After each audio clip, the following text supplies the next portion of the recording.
Hello, Antioch kids. This is Ms Erin. I'm coming at you from the long-awaited and much-anticipated new Sones house. We're so glad to be here. And I'm here with your first ever Illustrated Compassion Devo video. Okay, so most of you guys know that this weekend on Friday, we had a drive-through at the church where we passed out a family Devo book. And so that family Devo, it follows our curriculum that we're going to be using for this fall, which is called Illustrated Compassion, Learning to Love Like God. So we're going to be talking about learning to love like God through some different stories.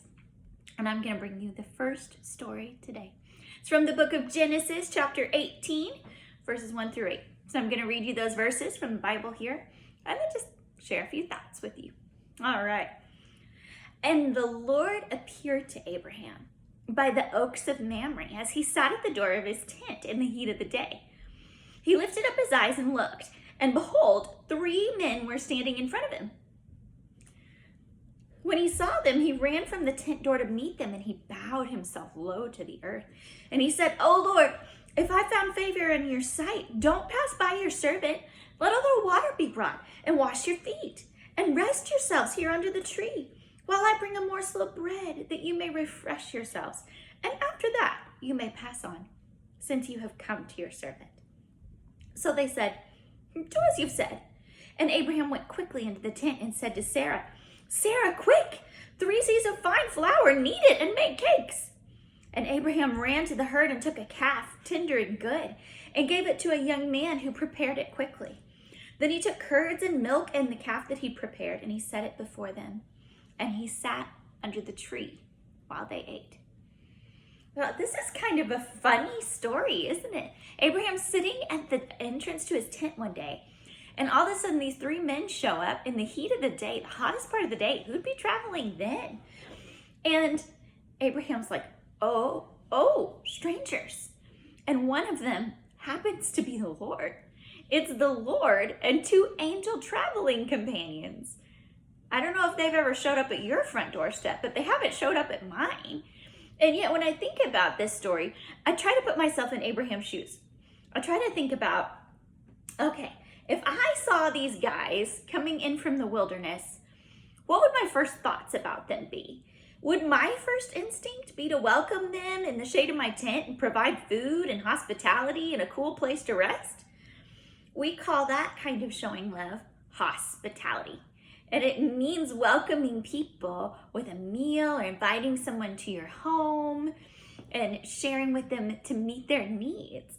And it's awesome when somebody loves you like that. It's super amazing. But with this story, I don't know about you, but I didn't grow up in a culture where you just open the door to every stranger and we're like, well, come on in, guys. I mean, we would do that for friends or for friends of friends or people that were even acquaintances. But it's not my normal to know what to do with strangers always, you know?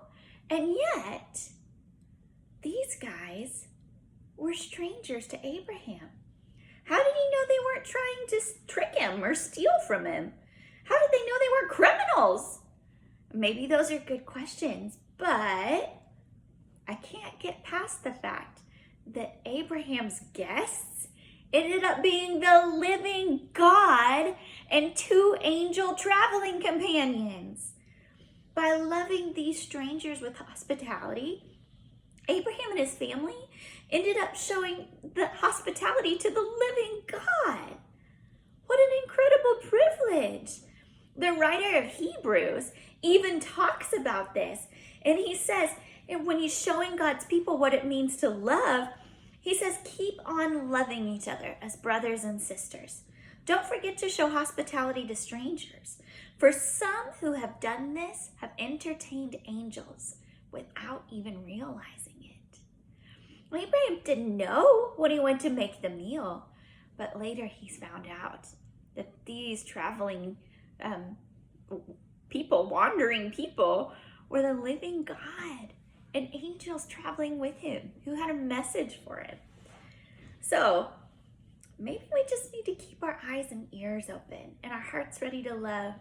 And we need to watch for those amazing God open door opportunities when we might encounter God in mysterious ways. So I'm going to pray and bless you guys.